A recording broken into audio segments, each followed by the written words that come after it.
Alors après les IA Talks, place aux IA Games, toujours donc en direct du World AI Cannes Festival en partenariat avec la Maison de l'Intelligence Artificielle et le département des Alpes-Maritimes, avec Alexandre de la Maison de l'Intelligence Artificielle chargé de médiation projet IA. Eh bien, on va faire une démonstration du fameux Chat GPT. Alors, est-ce qu'on peut rappeler d'abord, Alexandre, ce qu'est ce Chat GPT ? Oui, tout à fait. Bonjour, Benjamin. Alors, Chat GPT, c'est un outil qui a été développé par OpenAI et qui est sorti en novembre 2022. Chat GPT, c'est ce qu'on appelle un chatbot ou un agent conversationnel, communément, en français. Et il se base sur un modèle qui était préexistant de compréhension du langage naturel qui s'appelle GPT-3, qui est la 3e itération. Et GPT-3, c'était donc depuis 2020, c'est un outil qui est déjà utilisé pour faire des résumés de texte, etc. Et ce qu'ils ont fait OpenAI en fait avec ChatGPT, ils ont rajouté une couche dessus où ils gardent l'historique des conversations. Et ils ont aussi énormément modéré le contenu, ce qui est moins le cas de GPT-3, c'est-à-dire pour vraiment faire attention à tout ce qui est éthique, etc., pour ne pas heurter les gens, pour être utilisé comme chatbot.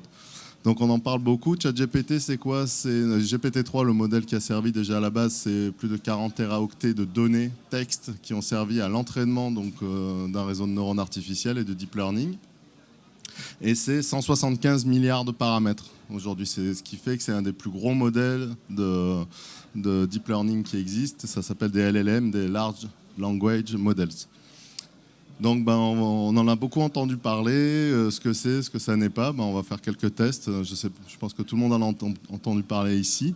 Et je vais vous montrer un petit peu ce qu'on peut faire avec. Donc on va lui dire bonjour, parce qu'on est poli. Réfléchir, on espère qu'il ne va pas trop réfléchir. Bonjour, voilà, comment je puis vous aider aujourd'hui? Donc il va nous aider et il peut nous aider de beaucoup de façons. Donc par exemple, on peut lui demander donne-moi une recette de crêpes.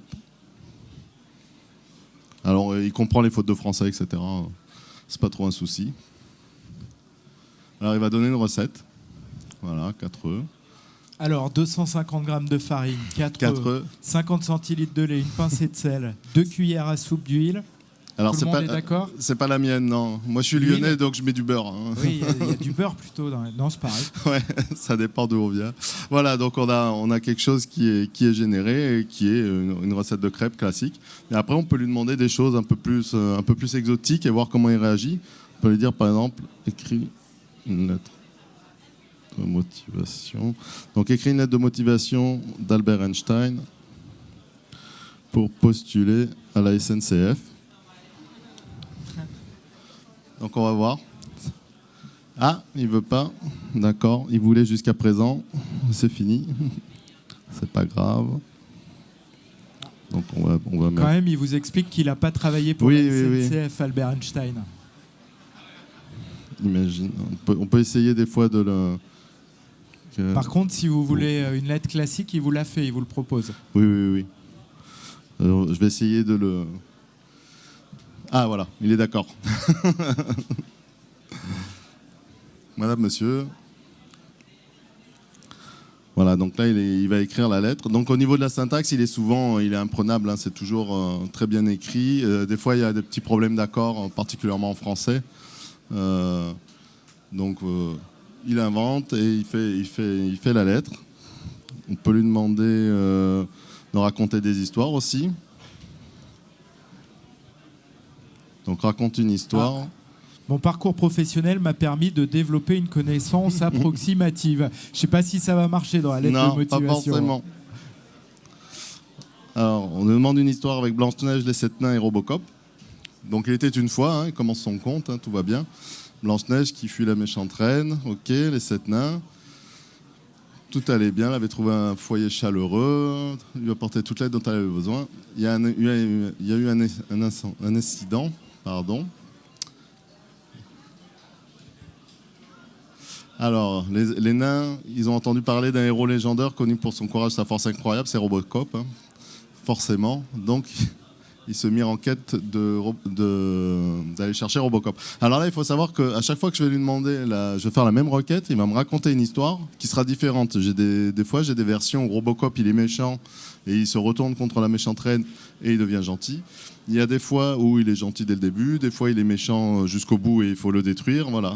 Et ça crée l'histoire, etc. Donc c'est pas un problème.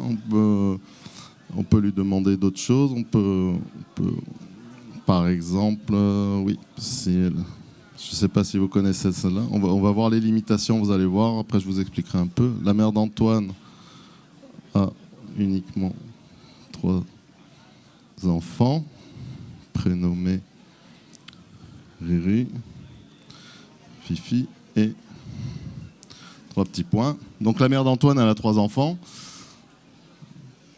Oh là là, bravo. C'est pas Loulou, c'est Antoine. Oui. Donc, elle a compris que c'était Riri, Fifi et Antoine, les 3 enfants. Et si je lui demande, par contre, si je demande, n'est-ce pas Loulou?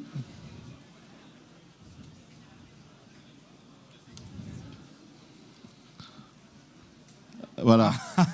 Donc là, il y a un problème. C'est-à-dire que ChatGPT se dédouane et il dit ah oui, vous avez raison.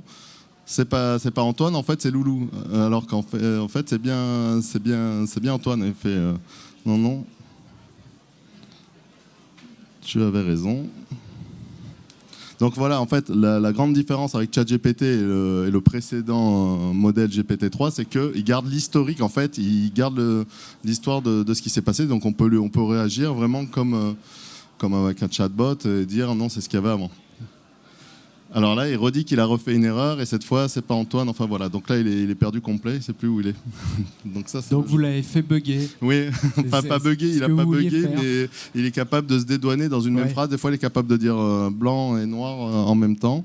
Alors, d'où ça vient? Je vais lui demander aussi, résume. Donc résume la Coupe du Monde de 1998 de football. Donc je lui demande d'écrire un résumé de la Coupe du Monde de football de 98. Alors il faut savoir que le modèle a été entraîné avec des données jusqu'à novembre 2021. Donc tout ce qui vient après novembre 2021 n'est pas pris en compte. Donc il comprend bien que c'est la Coupe du Monde de football, qu'elle s'est tenue du 10 au 12 juillet, il y avait 32 équipes. Donc là il me fait le résumé. C'était pas ça que je voulais, c'était la finale, pardon. Résume la finale de la Coupe du Monde 98. Donc c'est le résumé de la finale que je veux. Voilà. Vous avez l'équipe de France au Brésil, c'est vrai. Le match s'est déroulé au Stade de France le 12 juillet, c'est toujours vrai. Grâce à un but de Zinedine Zidane. Alors là, c'est faux. Alors, il continue. Et il a remporté la finale 2-0. Voilà. Donc, c'est ça qui est intéressant avec ChatGPT, c'est-à-dire qu'il écrit un résumé qui semble totalement réaliste, qui est très bien écrit, avec des paragraphes, etc. Sauf que ce qui est dedans est totalement faux. C'est-à-dire que la France, elle a gagné 3-0 avec un doublé de Zidane et un but d'Emmanuel Petit à la fin. Elle n'a pas gagné 2-0 et Emmanuel Petit n'a pas marqué le deuxième but. Et là, pareil, si je redemande... Si je demande est-ce que Marcel Desailly a marqué dans ce match? Alors, mais non, il n'a pas marqué. Des fois, il dit que oui, il a marqué, c'est pour ça. Des fois, ça va être Zidane, Marcel Desailly, des fois c'est Petit, des fois c'est pas le Brésil, c'est la Croatie qui était en finale, etc. Donc, il peut générer des réponses, mais généralement elles sont fausses. Donc après, qu'est-ce que je peux lui demander? On peut demander d'écrire du code aussi, on peut demander de traduire. Bonjour. En anglais. Ah, j'ai... Est-ce qu'il peut nous donner une idée pour la Saint-Valentin? Ah oui, on va essayer. C'est bientôt. De repas ou de soirée? Une idée pour la Saint-Valentin. D'accord. Un truc bien ouvert. Une proposition bien ouverte. Un poème pour la Saint-Valentin? Pour la Saint-Valentin, c'est vrai qu'on y est bientôt. Ou une idée de célébration. Alors, le poème, paf. Donc là, Vous me l'imprimerez. Hein. Oui, généralement, c'est pas du Baudelaire. C'est pas du Toi, Rimbaud mon non amour, plus. mon souffle, ma vie. Alors déjà, ça rime pas. Tu m'as offert ton cœur sans même hésiter. Il s'est amélioré. Sur ta beauté, ta voix. Non, c'est bon, ça rime pas, c'est bien ça. C'était le hasard au début. Waouh, ton sourire, ta voix, tes gestes envoûtants me laissent éperdu, ébloui, enchanté. Il s'améliore sur les rimes, il essaye de faire quelque chose, on le voit. Ouais, c'est pas mal. Ils améliorent tout le temps. Hein. Alors, ce qui est intéressant, donc il faut comprendre comment marche en fait ChatGPT. ChatGPT, c'est un modèle qu'on appelle, c'est de l'IA, l'intelligence artificielle qui utilise du deep learning et c'est probabiliste, c'est-à-dire qu'à chaque fois qu'il va écrire une phrase, il va commencer par un mot et il va mettre le mot qui a le plus de probabilité d'être le suivant, etc. Donc à chaque fois, il va choisir le mot le plus probable d'après tout ce qu'il a appris. Sauf que le mot le plus probable n'est pas forcément le mot juste. On le voit avec le résumé de la Coupe du Monde, par exemple. C'est-à-dire que pour lui, dans les résumés, dans ce qu'il a appris, etc., certainement, Emmanuel Petit ressort dans le résumé parce qu'il y a eu des actions, etc.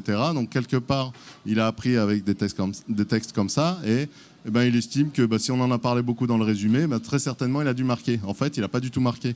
Et ChatGPT, ça fonctionne comme ça. C'est-à-dire qu'il n'a absolument aucune conscience de ce qu'il écrit, de ce qu'il dit et de ce qu'il fait. Et c'est juste un modèle probabiliste. Alors, ça fait de très jolies choses. Hein. On peut faire des résumés de textes, on peut écrire...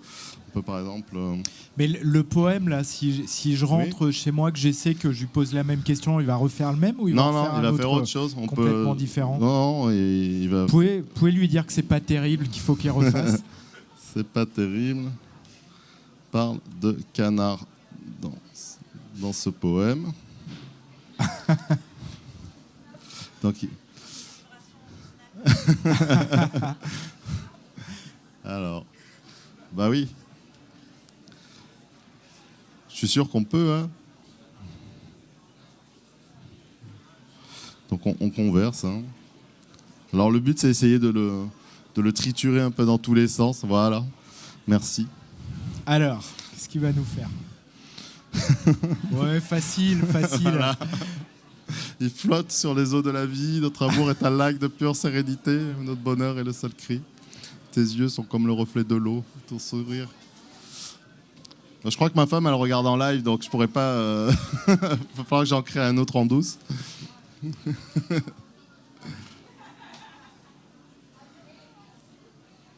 Donc voilà. Ça, tu es mon canard, mon rêve, mon destin. Ah oui, il a réussi à placer canard, hein, tout va bien. Donc voilà. Oui, non. Voilà. Donc... voilà. Alors il répond, hein, mais faut pas s'inquiéter, il n'est pas susceptible. Ce qui est rigolo aussi, c'est de lui demander d'écrire des pièces de théâtre, des romans, etc., qui existent déjà. Donc il va l'écrire. Au début, ça va ressembler à peu près, et après, ça va complètement dériver, parce que toujours pareil, sur le même principe, il va dériver au niveau des probabilités petit à petit, et ça va plus rien ressembler. Ça va ressembler à plus rien du tout, et ça n'aura plus rien à voir avec l'œuvre originale. Ça sera pas bon du tout non plus. Donc on peut essayer aussi, par exemple, en mathématiques, ça dépend. Donc j'ai 15 pommes, je veux faire des tartes. Ah oui, j'ai 15 pommes. Il me faut 2 pommes pour faire une tarte. Combien de tartes puis-je faire? Et combien de pommes me restera-t-il? Voilà, donc j'ai 15 pommes, il me faut 2 pommes pour faire une tarte. Combien de tartes puis-je faire et combien de pommes me restera-t-il? Donc si vous avez 15 pommes, je peux faire 7 tartes et il me restera une pomme. Et en plus, il donne l'explication. Je vais lui demander quels sont les... On peut l'utiliser pour jouer à déchiffrer des lettres, par exemple. Ça marche? J'ai pas essayé, il faudrait que j'essaye. L'équation... Donc, on peut lui demander en mathématiques, ça dépend. Il ne faut pas s'y fier totalement. Égale 0.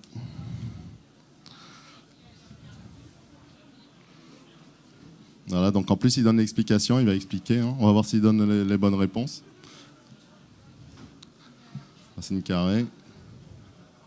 plus ou moins racine carrée de 1, donc c'est plus 1 et moins 1. Voilà, donc il a donné les bonnes solutions.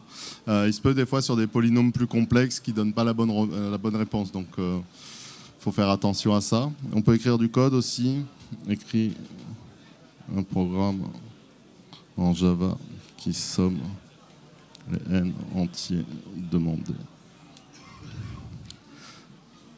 Donc du programme Java, c'est un langage de programmation.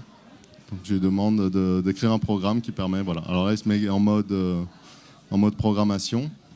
Et après, en plus, ils ont été sympas chez OpenAI. Ils ont juste mis copy-code. Il n'y a plus qu'à copier le code, le copier dans l'éditeur et faire execute. Donc faites-moi confiance, ça marche. Hein. Et on peut l'utiliser comme ça, petit à petit. Je vais regarder ça. Hop. Ah oui, on peut demander aussi, voilà, c'est ça. On peut demander, par exemple, explique la physique, la gravité quantique à boucle à un enfant de 8 ans. Donc on peut choisir en plus lui demander... donc là, on lui a demandé explique la gravité quantique à boucle à un enfant de 8 ans. Donc c'est une théorie qui tente d'expliquer comment les chances fonctionnent dans l'univers, la gravité fonctionne. Donc tu sais, donc il tutoie parce qu'il comprend que c'est à un enfant qu'on s'adresse, que l'univers est composé de choses très petites, il ne va pas parler de particules, d'atomes, etc. Et il va essayer d'expliquer tout ça de manière un peu simple pour que ce soit compréhensible. On peut faire ce genre de choses. Voilà. Est-ce que tu as une idée, non? Les possibilités sont... Ah, on peut faire ça. On a enfin la réponse à qui est le plus fort entre l'éléphant. En plus, on est au Palais des Festivals, donc l'hippopotame. Donc ceux qui ont la référence, hein, c'est la Cité de la Peur. Donc c'est qui le plus fort entre l'éléphant et l'hippopotame?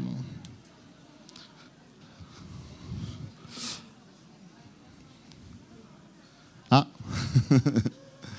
Bon, ah, il précise. ouais, la alors, nuance. ouais, c'est pas. Donc ça, toute cette modération vient après ChatGPT. Avec GPT-3, il aurait donné une réponse vraiment plus tranchée. Il aurait dit c'est l'éléphant parce qu'il est plus gros, il est plus fort, etc. ChatGPT, il prend toujours des pincettes. Attention, c'est pas sûr, c'est pas certain, etc. Bon, il nous décrit toute la faune. Donc ils sont forts dans des domaines différents. Alors, l'éléphant est probablement plus fort que l'hippopotame, donc on pourra le dire, hein, c'est Jérémy, dans la Cité de la Peur. Voilà, on peut faire ce genre de choses. On peut faire des analogies aussi, on peut dire le thon est un requin, ce que la gazelle est à... Donc là, on dit le thon est au requin, ce que la gazelle est à... Ah bah on l'a perdu là. Parce donc que la le thon gazelle est à la baleine. lion. si, il a trouvé ce que la gazelle est au lion, mais il a remplacé le requin par la baleine. Donc je ne sais pas pourquoi. Parce qu'il a dû trouver peut-être une info ou il y a une data qui... Ouais, mais surtout que c'est écrit juste avant. Il n'y a pas de baleine. Donc je sais pas pourquoi. Donc là, il va s'excuser. Ouais, voilà, et il va dire. Et après, si je redis, il va remettre la baleine. Donc ça peut être sans fin. Voilà, je m'excuse. Il aime bien s'excuser. Le thon est au requin, parce que la gazelle est au léopard. Voilà. Donc il a changé, c'est plus lion. Cette fois, c'est le léopard. Donc on voit que ça peut changer d'animaux. Et je peux remplace la gazelle par le mouton. Le mouton pour le loup. Voilà. Le thon est au requin, ce que le mouton est au léopard. Non, ça marche pas. Au loup. On va voir s'il comprend. Non, il est parti sur le léopard. Je cherche un autre. Je cherche un autre prédateur. Ah, le zèbre est au lion. Ouais. Donc voilà, donc il écrit toujours des choses, mais là il est plus trop sur la même longueur d'onde. Voilà. Voilà ce qu'on peut dire sur ChatGPT. Donc on peut l'utiliser, mais avec parcimonie. Il ne faut pas chercher une information en fait pertinente avec ChatGPT. Il faut mieux utiliser Google, recouper les informations, etc. Ce genre de choses, que demander vraiment quelque chose à ChatGPT. Par contre, pour faire un résumé d'un texte, pour faire du code ou ce genre de choses, on peut s'inspirer. Il peut corriger du code. On peut lui mettre du code, dire il y a une erreur dans ce code, je ne sais pas où elle est, et il peut dire peut-être c'est ici, il y a un problème de variable, etc. Donc voilà, c'est un outil pour l'instant. OpenAI a annoncé qu'en 2023, ils sortiraient leur nouveau modèle GPT-4. Donc on était sur 175 milliards de paramètres. Ils ont annoncé 100 000 milliards de paramètres. Wow. Donc on va voir ce qui va se passer, ce qui va advenir. Google a sa réponse aujourd'hui, donc qui s'appelle Bard, qui est toujours en test et en modération, qui doivent aussi lancer. Voilà. Mais pour l'instant, ça n'a pas été très concluant, apparemment, Bard. Mais bon. Voilà. Merci beaucoup, Alexandre. Merci. Voilà, on peut l'applaudir et puis on peut applaudir l'ensemble de ceux qui ont animé, étaient présents pendant ces 3 jours. La Maison de l'Intelligence Artificielle, Isabelle, Laurent, Alexandre, Vanessa, Jennifer et toute l'équipe, également toute l'équipe de réalisation autour de Julien, le département des Alpes-Maritimes, les exposants, et vous pouvez vous applaudir vous-même, le public, puisque vous avez été un super public pendant ces 3 jours. Voilà, et évidemment l'ensemble des startups présents. Merci à toutes et à tous, et vous pouvez suivre l'ensemble des rendez-vous sur la chaîne YouTube de la Maison de l'Intelligence Artificielle. Merci.